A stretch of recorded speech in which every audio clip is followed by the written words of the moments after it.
This is interesting because the US majors have been accused of not moving fast enough. The European majors have been accused of moving too fast as well.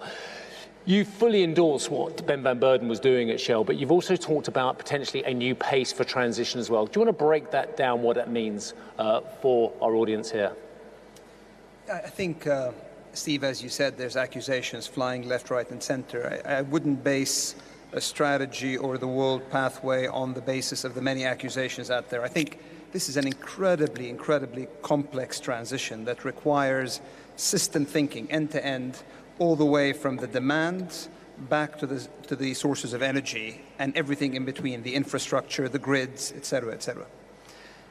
We have a strategy we call Powering Progress. It's a strategy that continues to focus on how we can support the world to get to net zero by 2050 in line with Paris, and we are very much focused on doing our part.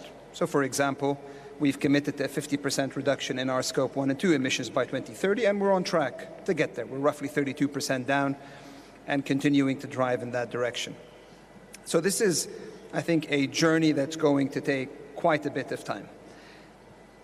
The biggest thing, I think, that and the media, I think, has unfortunately looked to polarize the debate. You're either for the transition or against the transition.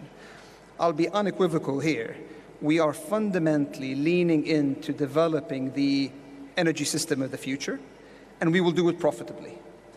This is about how can we actually catalyze the pace of uptake of the lower carbon energy solutions, which the reality is, by and far, they are more expensive than the current hydrocarbon option. So we're going to have to pay a bit more for it. Thankfully, with solar and wind, we've been able to break the back of some of those costs, and you see electrification growing.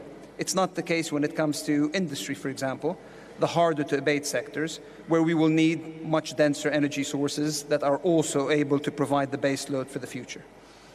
And so what we are trying to do is to focus as a company on our strengths.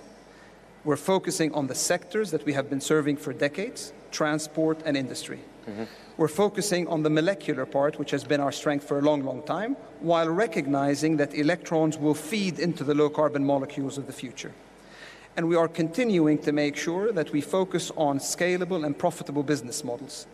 We are not in the business of being able to send out a liquid hydrogen cargo and to be able to celebrate it for the next 10 years without actually finding a viable business model that makes sure that liquid hydrogen from an export perspective is sustainable for our customers.